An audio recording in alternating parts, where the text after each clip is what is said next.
Unlearning labels is about talking the walk of I see you, I hear you, and I value you. Our mission is to offer solutions and to provide a safe space for conversations that impact organizations. In this way, companies can better understand their challenges, gain clarity, and raise awareness, both at an organizational and individual level. Contact us to start taking actionable steps on the topics of diversity, equity, and inclusion, and for one-to-one executive coaching. Enjoy this episode.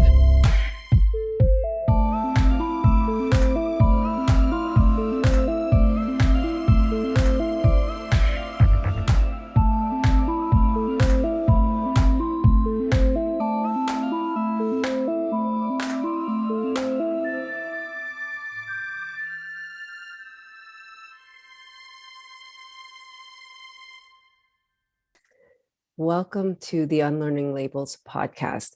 Today, we are really pleased to have another, duo who have a podcast. And Neelie and Joe have started their podcast, I want to say it was earlier this year, right? Correct. Into why does HR have a bad reputation in some companies, especially from the experience of middle managers? So welcome to the show. Welcome. Thank you so much. Thanks for having us. Yeah, thanks for having us. Our pleasure. Our pleasure. Like it's so strange because we have so many people in this episode. So just to make sure that everybody said hi. Yes. So who wants to go first? Where does this bad reputation come from? Yeah, I can take a first go at it, Cordelia, and thanks again so much for having us on the podcast. When you first asked that question, Cordelia, I had this flashback to The Office, like the TV show The Office. I don't know if you've all watched that, but really like that dynamic with HR between Michael, the main character, and Toby as the HR person. And I think it's an over exaggeration of the way HR is viewed in a lot of companies, but I think it's not too untrue. If you haven't watched The Office, basically, Michael, who's like the managing director or something, he just really dislikes Toby because HR is always putting up roadblocks in the way of him doing fun stuff and trying new things and all that sort of thing. So that's the first thing I thought of, Cordelia. And I think it comes back to that is like, the question is, why does HR have a bad reputation? Which I kind of sense is true. And as in a lot of cases, I'm not an HR person at all. On our podcast, The Ins and Outs of Work, we kind of had this dynamic where Neelie is the HR expert and I'm the HR outsider. So I kind of bring an outside perspective. So on that question, I think a lot of it maybe comes back to like maybe a lack of business nous or acumen.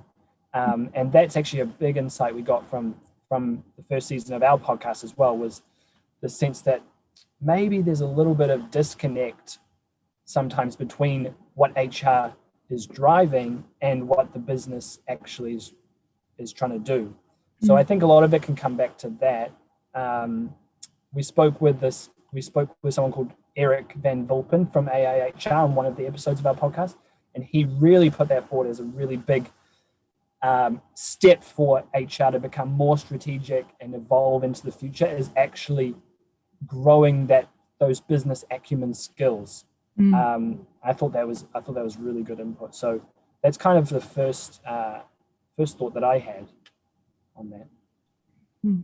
So what you're saying is there's a disconnect between the function of HR and the HR staff's understanding of the way the business should flow. Yeah, I think so. And then what flows from that disconnect is that sense of, it's kind of really often really policy driven actions that don't necessarily align to the flexibility that the business might need. That's been my experience, at least, is that sense of, perhaps into the future, HR needs to somehow, I don't have the answers, maybe someone else on the call does, but have a way of being more flexible and less kind of policy and procedure driven. I think that's also something that, in my experience in the business, can create a bit of a bad reputation for HR. Mm. So Neelie, as an insider, right, as an HR expert, what do you think? I think that Joe does raise a really good point, in a sense that I also believe that there is a disconnect. At the same time, I think historically speaking, without necessarily wanting that, I think a lot of HR departments, they have been tasked with a lot of policies and administrative activities that they did not necessarily were very excited about, but it was more like, okay, that's just for HR to deal with. So I think they are in a way still dealing with that legacy, and with the way things have been done for so long. So I think that, yes, on the one hand, there is definitely a lack in terms of business acumen, but on the other hand, there's what's been happening for years and years, and I think it's quite hard to change that. And I think, and I don't want to make this an episode of about the pandemic at all, but I also think that there probably is a bit of a lag now, because obviously the events of last year, they have accelerated so many things. And if we look, for instance, at how many companies had to almost overnight have their people work remotely, that's all good and well. But the reality is that there is also a legal side to all of that. And companies do have to come up with new policies to be able to enable their people to work remotely, et cetera, et cetera. And that, again, is something that probably HR will mostly be tasked with. So in that sense, they are having to catch up with reality, but they are also bound by all these rules and regulations that they need to follow, because otherwise it can have serious implications on an insurance and compliance side for organizations. So that would be my 2 cents, I think. And I totally agree, Neelie. What I'd say from the kind of management or other side of it is maybe HR has a bad reputation because the other side, like the manager side or the business side, doesn't necessarily understand what HR can bring at the same time. It's not that HR is doing a bad job. It's like you were saying as well, Neelie. It's like maybe we're putting things in the HR remit and having it have to be done in a certain way from the manager's side. That doesn't make sense as well. It looks like we're dealing with lots of labels that were still taken in from the past, and instead of dealing with humans and their knowledge and their experiences in their roles, we kind of assume what they should be doing or what they're doing, and then this is what we get. I remember when I was managing an organization, my biggest problem with the HR that was outside my little organization, there was a group HR that was dealing with everybody's hiring and firing and visas and and all of that, and even getting people from outside the country in, was the fact that they had so much to do that they just didn't have time to think about doing it any other way or any way differently. It was, just stick with what I can do and just go forward. So it just takes lots of humanity and creativity and options out of it. Totally. I think that I'm a marketer, and I think I can resonate with that even in my job, and I'm sure a lot of people listening, even whatever job you do, it's kind of a similar thing as well. But I think that's actually a really good point, Mire, in terms of like freeing yourself up enough time and enough headspace to actually rethink what you do. And that comes back to business acumen. Like if you take the time to understand what the business is actually trying to achieve, and then how you can support that, I think that's a huge question for HR to be able to answer. Yeah, I'm just reflecting on the conversation. So great so far. So it's wonderful. Neelie, what you said there, I think you've hit the nail on the head, because there's policy, right? And it's always going to be there.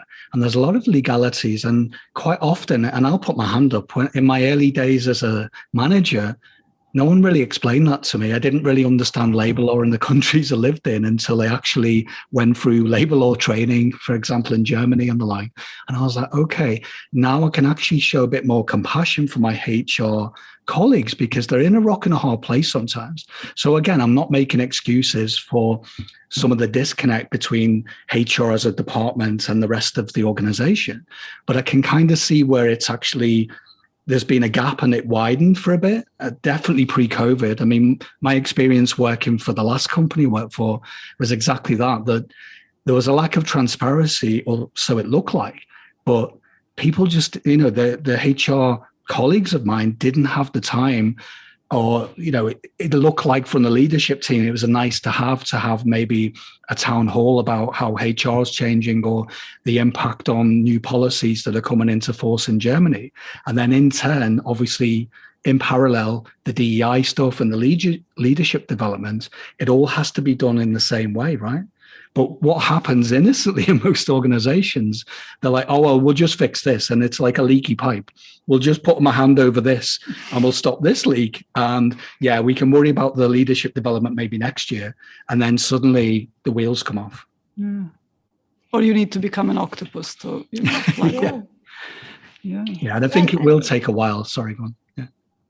No, did you want to say something, Cordelia? No, sorry, go on. I'm just wondering, like, is there a way, right, that HR, even though they're bogged down in the legalities and having to shift very quickly, to still slow it down enough to really look at the vision, like the long-term vision of the business, and addressing the culture, right? Seeing the humanity in the situation, and kind of save the day.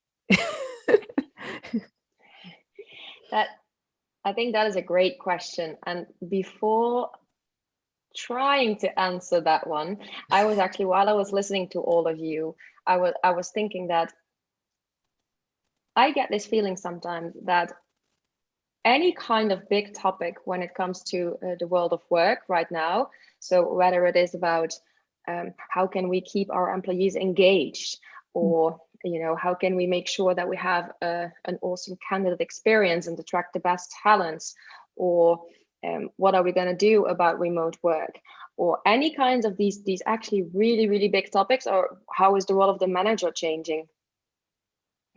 I sometimes get the idea that we try to put all of these questions in the shoes of HR, like, okay, but that's a topic for HR to deal with. Whereas they already had so many more, let's say, tedious tasks most of the time to deal with. And now all these really big questions that are super complicated to find an answer to, we are actually pointing towards HR. Employee engagement, that's HR. Let them do some surveys, and, surveys might not be the best solution, but also, okay, candidate experience, yeah, let's go to HR. How are we going to keep our employees happy in terms of learning and development? Okay, that's something we also and that is a lot of stuff to deal with for an HR department. We are asking a lot of these people, but that's just the feeling that I was getting, and I was thinking about that while I was listening to all of you. Now, coming back to, can HR in a way maybe slow this down and take a step back to look at the bigger picture? I think what would need to happen for that is that really the senior level leadership in the organization is, and this is something Peter actually mentioned as an important thing when he was a guest on our podcast, is like they need to be open to wanting to listen to HR and hear what they have to say, and they need to be open to a dialogue. And I think that would be the first step, and it should not just be an HR isolated thing. They should really try to get the C-level at the table for that as well, to together have a discussion and try to agree on that bigger picture and how they can find solutions for the most urgent issues of the business, and obviously for the people in the business. That would be my first attempt towards, trying to slow things down, so to speak. Yeah, I think it comes from like what you're saying there, Neelie, is that it comes from both sides, and from that manager or leader, business leader side, they need to also provide the right situation or circumstances for HR to step up into that, because like we've been saying, HR can find themselves between a rock and a hard place if they are just, all the stuff is thrown over the fence to them, and then it's like, go for it. There needs to be a give and take, and one really cool thing we talked about on our podcast with someone from a company called Privy in the US was the sense that HR can actually use managers, even if you have a very small HR team, get a sense of like onboarding managers into your HR team, thinking about your managers as an extension of your HR team. I thought that was a really, really cool perspective. It's interesting, and I actually was thinking about it before you said it.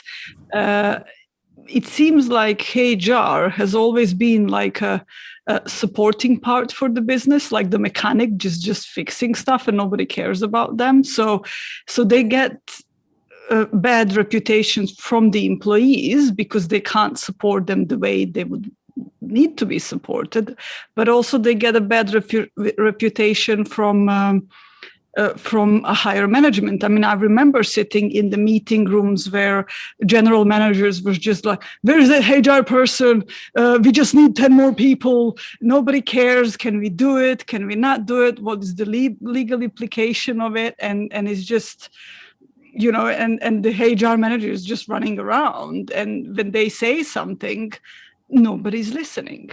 And so it's really easy to shift the blame, isn't it? Because we don't really understand what's going on the other side. And I'm sure that we all want to do a good job, whatever we do. It's for sure. Whether we and then you just get into the flow of what's going on, and you're like, okay, well, I can't do anything, I give up. And you just go with the flow. And that's the problem. I think that's the problem, is that I remember this isn't related to HR, but it's related to being compliant. I remember when I finished medical university, and then I started working, and I had this all great ideas of what am I going to do and how I'm going to help people and la, la, la, la. And then I started working, and they were like, just go there, plug this in, plug this out, go in there. Like, it was like none of it that I wanted to do, I actually couldn't. And then you just, well, I didn't, I guess I went to do something else afterwards, but lots of people just continue and do that their whole life. Sure. And it was interesting what you're saying there, Mira, because I feel like HR can be one of those, one of those kind of departments or kinds of work where it's sort of it can be viewed as kind of simple work, and marketing can sort of fit in that as well, where marketers can be viewed as, make these PowerPoint slides pretty, or do a bit of coloring in over here or whatever. And I think it's similar like that with HR, is like sometimes there's a lack of understanding as to what these topics actually entail and like what it actually means to, say you're talking about employee engagement. It's like, that's a huge topic. That doesn't just happen overnight. But in a sense, it's about people. So it's like people who do finance or who do numbers, they're like, oh, it's easy. It's just, just make people feel engaged. And it's like, actually, there's a lot more to it than that. And, like making people feel engaged, right? It sounds like a tough gig, right? Yeah. And I want to circle back. I mean, correct me if I'm wrong. So far in the conversation, I'm hearing like that. It seems like quite a tough gig to be a HR person right now, and that could be in any role, arguably, right? But I'm just reflecting on when I was a leader in multinationals, some of the larger companies, what I noticed, and I don't know if you two have noticed this, I wanted to ask you, I've seen high turnover of HR business partners and directors. And that to me was always the alarm bells going off, where there was obviously a problem with the culture. There was something that wasn't right, because there's always going to be turnover, right? And, high talent, sometimes they're just really comfortable. I'm going to cut my teeth here and I'm going to go and grow. That's fine, right? But what I noticed in the last couple of companies I worked for, and I won't name them, is that I noticed there was a huge turnover literally in a space of a couple of years. And it was difficult for me as a leader to build any relationship with HR because it seemed like every 6 months there was a new HR team, almost. And there was a few entry-level people, and I really felt for them. I had a good relationship, but they were the ones really they weren't really decision makers, so to speak. And it seemed to be every 6, 7, 8 months, I would build relationships with a new business partner or director, and then we'd start the whole cycle again. And then obviously, if you've just come in, you can't, to your point before, Neelie and Joe, this can't be resolved overnight. Or at least that's what I can see, that there are shifts happening, and COVID maybe accelerated that. But I think we have to be really patient that, to your point before, Neelie, that these policies have been in place for decades, right? And we're now looking at a different way of working. And those different ways of working are going to have to be aligned with other things, not just HR. It shouldn't be that the leadership team or all the employees are just looking at HR, right? What are you going to do to change this? It needs to be a collective effort. Even I see every employee as part of that as well. Yeah. This is exactly what I wanted to say. And I thought what Mira was saying, I was actually visualizing it. It really feels like, we're just throwing all these really heavy things over the fence into HR's lap. And another one we didn't talk about, of course, is DEI. And so I wanted to say, just like you just did, Peter, we throw them to HR, then we expect them to sort it out or be on the forefront of pushing all these kinds of developments. But it's impossible for an HR department or any other department to do that. They need every single person in the organization to do it with them as well. Otherwise, it's not possible. It's not going to happen. HR can come up with the most perfect strategy on paper to make an effort when it comes to employee engagement. But if not everybody in the organization knows about the strategy, stands behind the strategy and tries on their own personal level on a daily basis to make an effort, it will never work. And I don't know if that is the reason behind, for instance, the turnover that you saw in the companies you were working for, Peter. Maybe part of it is it, maybe part of it isn't. But it really needs to be a collective effort. And an effort that everybody believes in, especially when you talk about these kinds of topics that are so big as employee engagement, diversity, equity, inclusion, candidate experience, and so on. So yeah. So perhaps changing, oops, sorry. It's okay. Oh, okay. So perhaps changing the organizational structure, right? Because right now, from what we've been saying so far, like HR is the scapegoat out here and, like the desert. And instead, if HR was like perhaps the center focus, right? Like the cultural center point, right? Central point. And then everyone, instead of throwing things at you, comes to you for a perspective shift for their department, right? And the leadership for their, how to set the tone of the culture. Instead of blaming HR, come to HR and say, look, we're in a pandemic and everybody has to be remote. What does this mean? How can we shift everything quickly? How easily, like what would we have to do to promote that globally?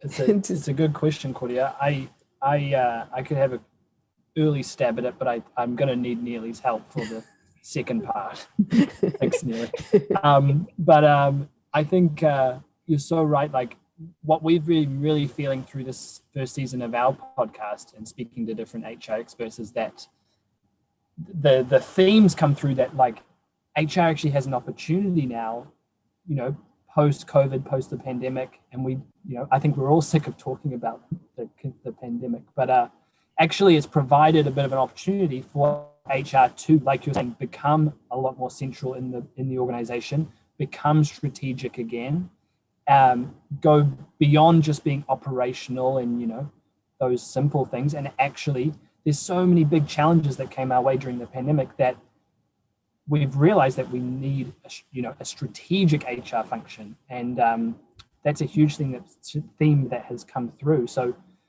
I mean, from some of the companies we've talked to, just to try to answer your question a little bit, I think there's just been the sense from the business leaders side that they need to better empower HR, and I think that's a big part of it. One other really cool insight we had from one of our guests was this whole piece around change management as well. So really, like, as an HR person, not just communicating once about something and expecting it to sort of happen or everyone to get it or culture to be created in that way, but really to almost be trained as change managers and figure out how to, over time, continuously communicate on the why behind things and stuff like that is so important as an HR person, I think, especially post-COVID, as you're wanting to become more strategic and wanting to be a driver in the business. Do you have anything to add, Neelie, or correct on what I just said? I think that was a really great start of an answer, actually, Joe. The only thing I might add to that is that that's also something that came back in some of the episodes that we did with guests, is that there will also be a part probably where HR will need to acquire new types of skills, as because we just said the function has changed so much. So, and one of our guests, he was talking about that in particular. And so we already mentioned business acumen, but it's also really people advocacy. That is something that HR needs to be skilled in, and that is coming back to the human side of things that we already mentioned a few times. There's that one, there's data literacy, because that's also something we saw throughout, how important it is that HR has at least a minimum of an understanding when it comes to data. And there was also a digital integration, meaning that they also need to have a certain understanding of tools. But anyway, long story short, I do think that since the role of HR is changing so much and so fast, there will definitely also be a part where it will be about trying to equip HR professionals as much as possible for their new role in this world. And that may be a last thing to add, and I remember we spoke about that with you, Peter, as well, when you joined us. Then of course there is the whole set of soft skills that I think for HR professionals will also be so important, because like you said, Cordelia, when people will come to HR like, hey, what can we do about this? Then the importance of being able to listen really well, being able to be curious, communication, all these kinds of things, they become so much more important. So I think there's a part in that as well. And so it's almost a sense like I, as an outsider, I have the sense that people get into HR because they love people, right? HR people are people, I think. And I think what you were saying earlier, Mira, was so good, because maybe the reality of HR on the ground can become so policy, procedure-y, and less people-y. And perhaps as you're saying, Neelie, like there's this opportunity to come back and be those people in the organization who know people and who know how to listen, who know how to care for people, I guess, and come back to being that kind of department. So what I'm hearing is we need to put the H back into HR, really. Yeah. And that's it. It's not that the humans aren't human. It's just that they're not allowed to feel whatever they feel, right? And I'm thank you. This has been a great conversation, because I'm definitely feeling more warmth, love, and compassion to my HR people out there, And I've always known it's a tough gig. And if I'm honest, I've always given them a hard time in the roles I've been in as well. So it's gone back and forth. But yeah, it's just on reflection. It really is about allowing everyone to be human, regardless of what role you're in, right? And the soft skills, it can be a little bit challenging, because to anyone listening, leadership teams, they seem a little bit intangible. But trust me, the data's out there now that it can be measured. And, the more human-centric leadership development that you do, the better results. And if you allow HR wiggle room to actually be a bit more human, the process, all the policy, etc., that can happen in parallel. I just don't think you can have one without the other. What do you think about that? Yeah. It looks like we all should become more human, isn't it? Like not just HR, but everyone. And it's funny, when you say that, I mean, we are human. We just forget in the world of business. And actually, the more people we're speaking to, like yourselves, CEOs of companies that are just being vulnerable and showing up and just being themselves. And actually, if a CEO and a leadership team is okay in themselves, I see that cascade and it trickles outwards towards the employees. And then you can't fake that, right? Because I'm all for driving engagement programs and trying to get more engagement, and surveys have their place. But it's more tangible when I see leadership just talking and just saying, look, we don't have all the answers right now. We're going through a massive amount of change, which, let's be honest, humans are good at change. But in the world of business, we just forget that. And to your point before, I think change management, it can kind of be a bit shady for employees when you talk about it. They get a bit fidgety, right? But it just means, correct me if I'm wrong, being curious about what do the employees think about some of these things coming up, and then holding the hand through these challenging situations where, just being transparent and saying, look, this isn't something we can discuss and go back and forth. It's going to happen. But I'd much rather grab a demographic of the whole employee population and talk about these changes so you know what's going to happen, and you can go back to your people and say, look, it's not as bad as what it sounds like. Because let's be honest, the psychology of it, all humans don't like change, even though we're good at it.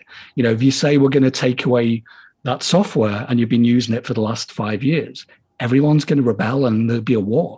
But if you say, look what we're going to replace it with, and let's transition and show you what it'll look like in 6 months' time, that's a new world. That's a whole better way and a safer way of doing it. You'll still get people who will say, no, I'm not having it. But you'll be able to work through that bottleneck, and you'll be aware of where the pushback is, rather than, let's be honest, most companies go, da-da, look what we've done. And everyone's like, whoa, what happened to the other thing? Yeah, sure. Yeah, totally. The way I look at it and what was so interesting, learning more about it, definitely not an expert, is kind of thinking about it like, change management is about managing change. So that's how I kind of really understand it. It's like change happens, like you're saying, Peter, but you've got to manage the change as well. You can't just, it's going to happen regardless of whether you manage it or not, but you're gonna give it a much better chance of actually working if you have a plan for managing it. And this person we spoke to, her name's Rashida Jones. She's like a HR transformation coach. Had some amazing insights on our podcast about that. It's just like actually really rethinking the fact that you do need to manage change, that people don't just get it. Like I think in HR as well, and in a lot of jobs, if you get it, you're like, oh, it's simple. People should just get it, but people don't just get it. So you got to really break it down. Do you know what, Joe? Like when I hear you say that, it's that way in most human relationships, right? Because, if you just take it down to a friendship, it's like, oh, well, I know that we were going to go to the cafe, but I decided, let's go to a concert instead. It's not a big deal, right? And we kind of just expect, wouldn't you want to go to a concert over a cafe? Yeah, but no, everybody, it's just an assumption. Yeah. And it's the same thing.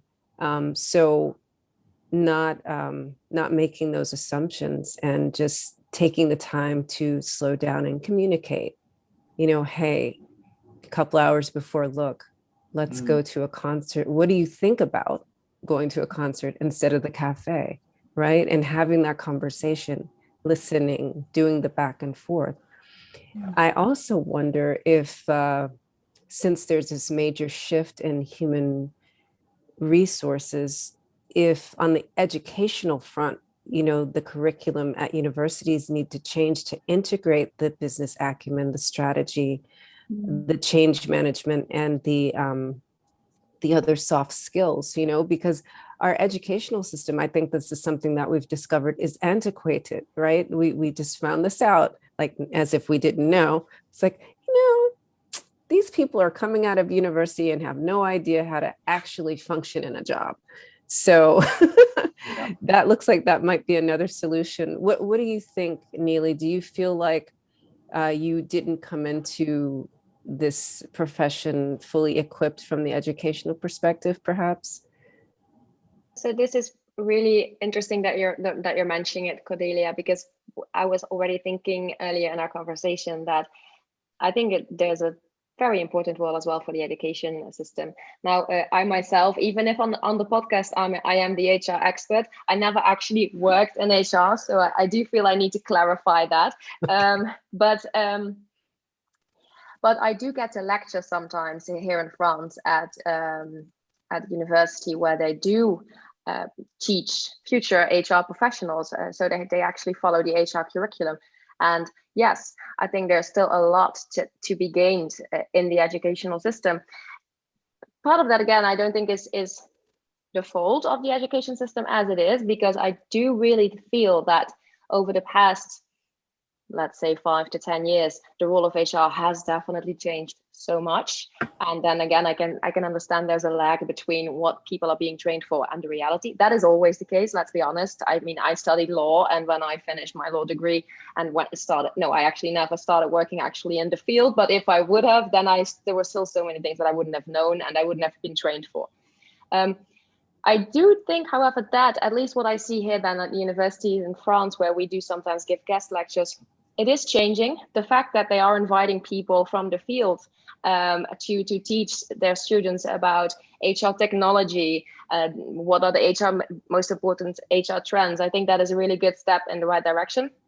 But at the same time, yes, I do also think that there's a lot to be gained still in the educational area. Absolutely. I'm curious as well. I mean, you both touched on a few insights that you've picked up from the podcast, but what do you think have been the most tangible things that you're like, wow, okay, now that we've heard that, and maybe some of them are a reminder or something it was new you never really thought about? What are the ones that really stand out for you both? I'm just really curious. Well, the episode, we interviewed this guy called Peter Griffiths. He was really good. Everything he said was amazing. I doubt that. No, that was a really, really good one. I'm just thinking through, so many amazing gems and things that me as a manager, like I've been able to kind of bring through and try to do better. I'm just thinking, what would be a really good one? I mean, one, no, hang on. We might need to edit this bit out, sorry. I don't know if, just a second, I'm just going to think really quickly. One would be a really interesting view on data and kind of the way HR uses data, and we actually got to interview an analyst from a company called Valois. It's like an analyst company, and she was really talking us through her real big opinion around employee surveys. And we had this amazing little audio snapshot where she was just like, employee surveys stink. And like, it was so awesome to get that perspective from her, because it was just like, in reality, a lot of times employee surveys are used just to back up some bias or some belief that the business has or HR has. And such a cool conversation with her to get the sense of like, why do we just, why do we spend the time surveying employees when we're just trying to back up what we believe? Like, are we actually trying to understand our employees better, or are we just stuck in our ways? So that was super interesting. Do you have any others, Neelie? So for me, we did a few episodes that were centered around company culture, and I know that company culture can feel like a theme that has been talked about so much, but we actually looked at it from various angles. So one episode we did was really around company culture in a company that was fully distributed, and so they were kind of like let's call it the new most important pillars of culture in 2021 when you're fully remote. And a few of those things there I thought were really interesting. For instance, the one where they made the conscious shift to not look at people's input since they were fully distributed, but really base it on their output. And I think that is such a, I personally think that is a great way of looking at things, especially, of course, if you're fully distributed with people in different time zones and all these kinds of practical constraints. And then there was an episode we did on culture that was more about what happens with a culture when two companies merge or when one company acquires another company. that I thought was an eye-opening episode, in the sense that we talked with Saskia Bille, and she was from Sender, a company that's German originally. And so how they approach culture, and how considerate they were about the culture in the company that is being acquired, that really resonated, that really, I don't know, you can cut this out as well, but that really, that really stood out to me. So she explained it as a bit of a, when you are being acquired as a company, then for people it often feels as if they're grieving. They are actually having to say goodbye to their old culture, to the company, to the things that they achieved, even though, of course, they still achieved it, but they're actually, and they were really considerate about it, and they gave really people a platform to share with the company that bought them how they did things and why, and what the culture was like and the values. So I think those were, for me, those were some great episodes, I think, about seeing culture in a way that you don't necessarily think of immediately. Mm-hmm. Yeah, it looks like it's interesting. What I'm getting through this conversation is that, you know, as we are acquiring more technology, as we are looking into efficiency in the past 10 years more than ever, we tend to hide behind procedures, surveys, numbers, and we don't really get to be with people. There's no time. There is, you know, we need to do this quickly. Let's just do it. And so it's interesting that, and maybe because we are uncomfortable around others. You know, I've studied psychology as well, and for me it was really interesting of how people are uncomfortable with other people. So I think one of the things that we all kind of need to learn is to be more comfortable with that discomfort, being more vulnerable, and allowing ourselves to get in conversations, to be proven wrong, to get our biases taken apart by somebody else. Like it sounds simple, isn't it? But it's not very comfortable. Totally. It's not very comfortable at all, but I think you're so right, Mira, in terms of just having maybe it comes back to that culture piece as well, like having a culture that is open to having tough conversations and being uncomfortable. But I think, as we've been saying, it's so easy just to get in the flow and then just to kind of forget about all this stuff. I think you need these moments where you remind yourself, actually, like, what am I trying to achieve? Like, you know, are we actually getting towards where we want to be as a business or as an HR department? And just re-looking at that every once in a while. You know what, that's a really good point, because what's been missing, I mean, this is with us in our business as well, so it's a good reminder. When you're going a million miles an hour, sometimes you don't really celebrate any milestones. You don't actually, and we were working with a client recently, and they've achieved so much. They were really trailblazing in what they were doing, but they actually couldn't see the wood for the trees, and they started second guessing that they weren't doing a good job, simply because they just didn't stop to, and it's not about measurement, right? Because that can be a double-edged sword as well. But I'm guessing that HR can play an active role in just celebrating the company's milestones and making sure they check in with department heads, with other leaders from functions, etc., and just say, look at what you've done. You know, this is pretty amazing. And I know it can sound a bit cheerleader-ish, but honestly, if it's done properly at the right time, I can see that being really powerful, right? And I think that if a company does that more often, and correct me if I'm wrong, I'm guessing employees would feel a more active part of the culture, because they'd be like, wow, look what we've done. Rather than the cheesy stuff, you know, where you get these awards going out and all of that, and that can be a bit toxic as well. But yeah, I think that's a good reminder. Thank you. Yeah. Yeah, I think it is a big balance of like how you do this in a non-cheesy way as well, like you said, because if you're just handing out awards left, right, and center, and then I don't know, doing these cheesy messages on whatever sort of messaging platform you use, I think it quickly becomes like, oh, okay, just trying to You pump this up. normalize it, right? It kind of normalizes it, and then people go, "Oh, another award, yeah, Again. whatever." And again, because it's so often, people are just like, "Yeah, I don't care who wins," and we all do it. I've been guilty of it. I want to circle back to what you said, Neelie, about that insight about input versus output, because again, I think HR could play such an important role in making sure that people are rewarded for not the actual clocking out. Because what I noticed is, I know it's innocent, companies don't want to let go of the reins of control. But the companies that I've seen are really pushing the envelope, and it's nothing new. There are companies that have been doing it pre-COVID, for people listening, but they're more concerned about the results, but they're not bashing people for results either, just for people listening. They're actually interested in, okay, you've got a role to do. If you do that in that time, go and do some training, go and read a book, go and do some research. Well done. They're interested in what comes out the other side versus holding someone to sit in the office for the sake of just clocking in the hours. And let's be honest, if you look at the measurement of that and the science is there, it doesn't work. It just leads to burnout. And then if the boss does it, no one wants to leave. I remember being in teams when I was younger. I'm like, I'd love to go home, but there's no way I can go and get my coat right now. I'm feeling the pressure. So imagine the impact of your boss saying, you know what, you've done a great job. I'm out of here.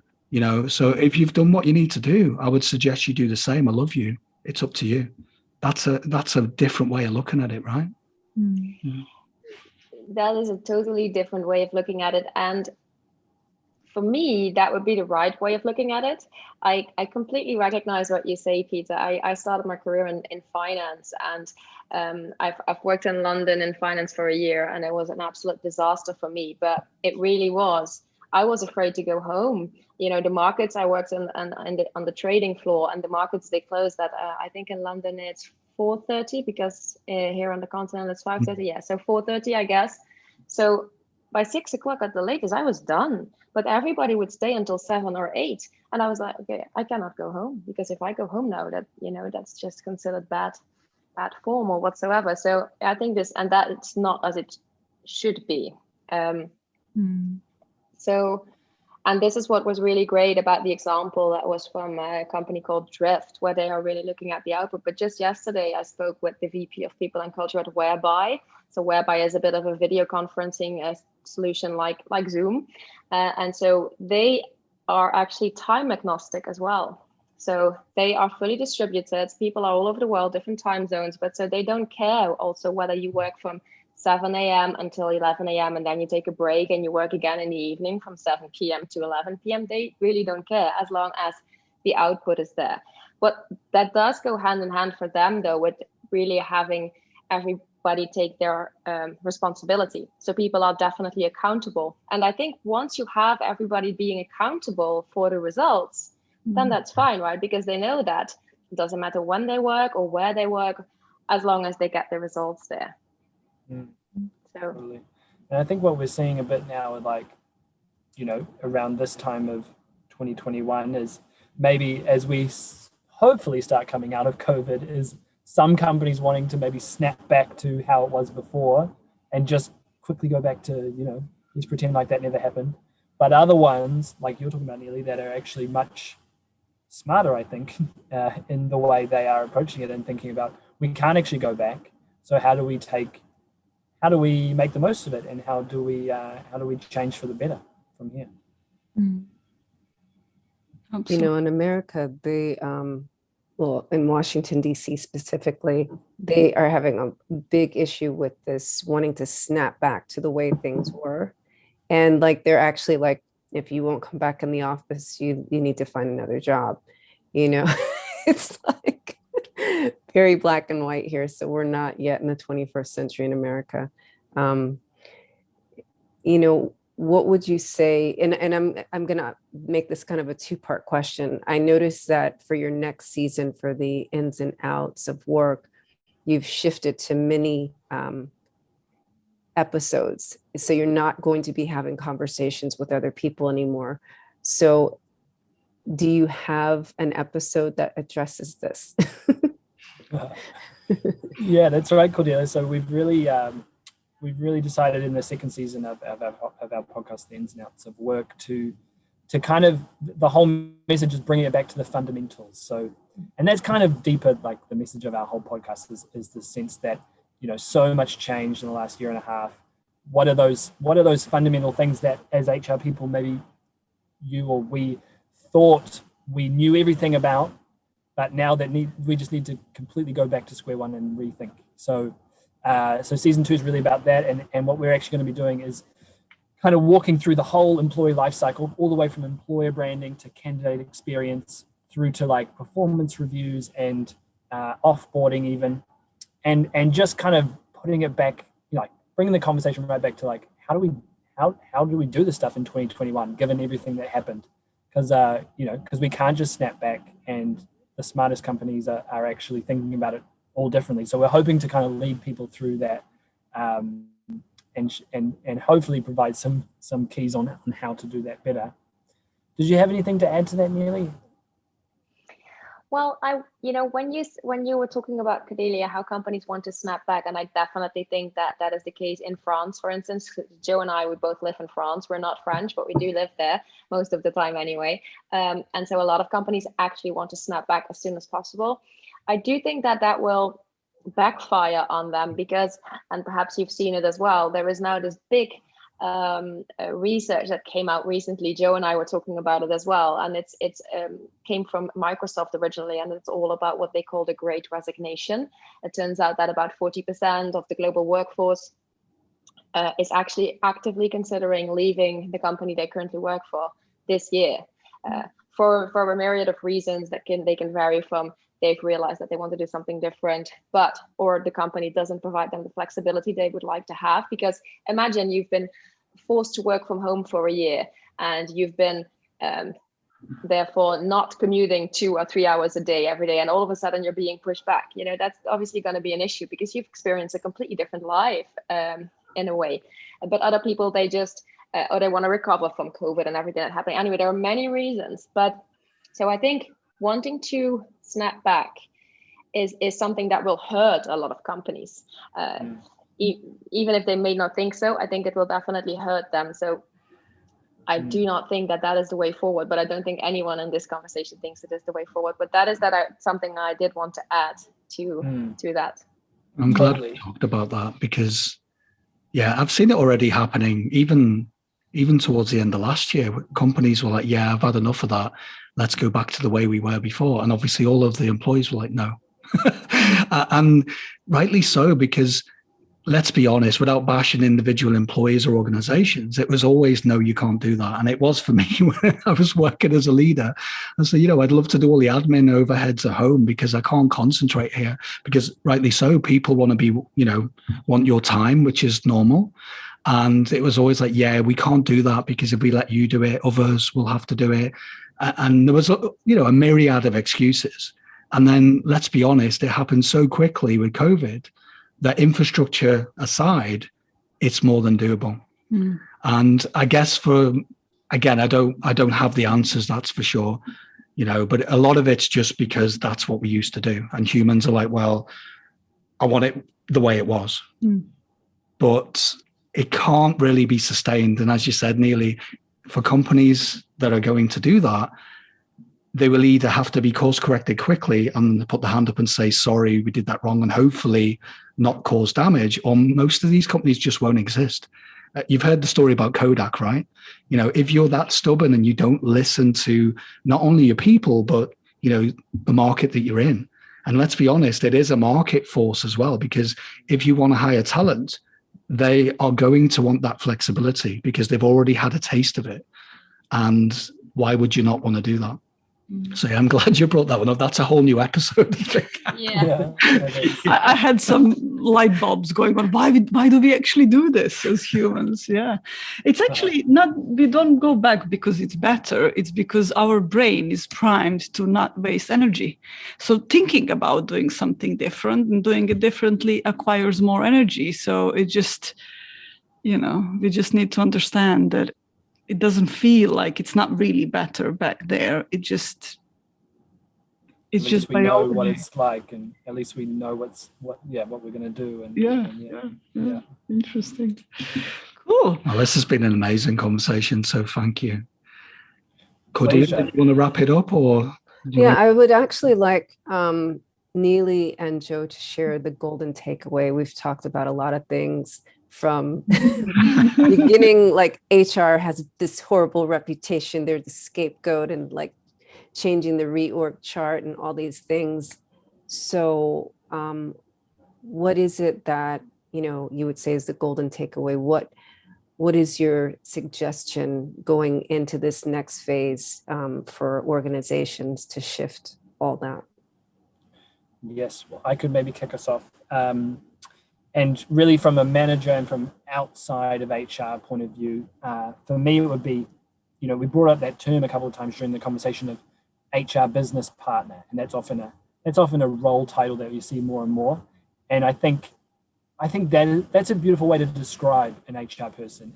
And my experience of working with good HR people in my career, it's when that role becomes a reality, it's so cool, because you kind of do feel like you have this partner in HR who's helping you become a better manager, who's, you have that connection, and it's way more than procedures and way more than policies.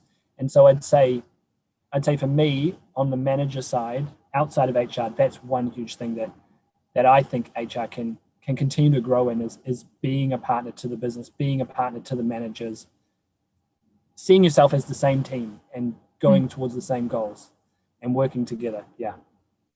That's a good one. Since you give it from basically for HR as a takeaway, I would like to maybe give something to take away for everyone, really. So whether you are working in a team in an organization as an employee, or whether you are a manager, or whether you are like someone in the C-suite, I think what I would like to suggest to people is let's really try to be more mindful of what HR is having on their plates, and what we are throwing over the fence, as we said. So let's really try to be more mindful of that, and let's try to remember that the HR function might be one of the functions that has had to deal with the most dramatic changes in their role over the past 15 months.